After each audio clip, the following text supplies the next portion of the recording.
இந்த ஏரியாவை மெயினாக நான் சூஸ் பண்ணுறதுக்கு காரணம் வந்து இந்த இடத்துல வந்து ஏற்கனவே வந்து கோட்டாஸ் இருந்தது. விம்கோ கம்பெனியோட கோட்டாஸ், புது கோட்டாஸ் சொல்லுவாங்க.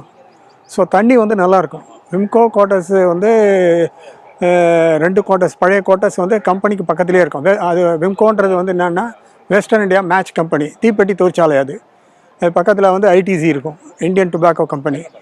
அவங்க வந்து இவங்களாண்ட வாங்கி இப்போது அவங்க விஜிஎன் வாங்கி ஃப்ளாட் போட்டிருக்காங்க. மெயினாக என்னுடைய சூஸ் வந்து வாட்டர் தான் வந்து மெயின். எனக்கு வந்து கிரவுண்ட் வாட்டர் வந்து நல்லா இருக்கணும். இந்த ஏரியாவில் வந்து அது வந்து நல்லாயிருக்கும், சூப்பராக இருக்கும். First point. செகண்ட் ஒன் பார்த்தீங்கன்னா ஆக்சுவலாக train, local trains, suburban trains வந்து சென்னைக்கு இந்த பக்கம் கும்மிடிப்பூண்டி போகிறதுக்கெலாம் வந்து நிறைய ட்ரெயின்ஸ் இருக்குது. இப்போ அதை விட ப்ளஸ் பாயிண்ட்டு நமக்கு மெட்ரோ ட்ரெயின். எவ்ரி 5 மினிட்ஸ்க்கு வந்து மெட்ரோ ட்ரெயின் இருக்குது. நம்ம இங்கேருந்து சென்ட்ரல் போகிறதுக்கோ இல்லை வந்து ஏர்போர்ட் போகிறதுக்கோ எல்லாம் வசதியாக இருக்கும். நான் வந்து லோக்கல் ட்ரெயின்ஸு தான் ரொம்ப வருஷமாக யூஸ் பண்ணியிருந்தேன். மெட்ரோ வந்து இப்போ தான் வந்திருக்கு.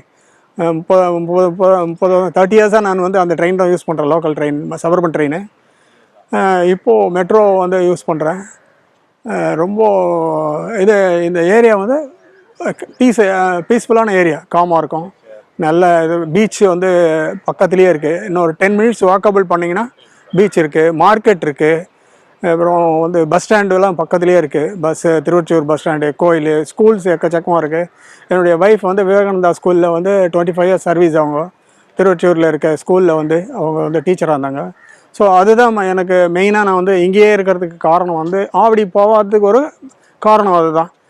இங்கே எல்லா வசதிகளும் இருக்குது. அவங்களுக்கு நியரஸ்ட்டாக இருக்கும். திருவொற்றியூர் அந்த விவேகானந்தா ஸ்கூலில் இருக்குது, அங்கே ஒர்க் பண்ணாங்க. ஸோ எல்லாத்துக்கும் வந்து நான் சென்டரான பிளேஸாக இருக்குது. நான் ரொம்ப வருஷமாக இங்கே இருந்தேன். நான் மக்கள் சொல்றதெல்லாம் கேட்கறதுக்கே பயங்கர ஆச்சரியமா இருக்கு. இதை தாண்டி இந்த வளர்ச்சி திட்டங்கள் எப்படி எப்படிலாம் வரப்போகுதுன்னு பார்க்கறதுக்கும் ரொம்பவே ஆர்வமா இருக்கு.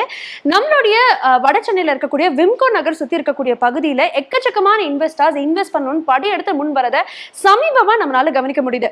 இதை பற்றி ஃபினான்ஷியல் அட்வைசர்ஸ் என்ன சொல்ல போறாங்க அப்படிங்கிறத கேட்டு தெரிஞ்சுக்கலாம். வணக்கம், கார்த்திகேயன், நிதி ஆலோசகர் பேசுகிறேன். இன்னைக்கு ரியல் எஸ்டேட்டோட இன்வெஸ்ட்மெண்ட் பற்றி தான் பார்க்க போகிறோம்.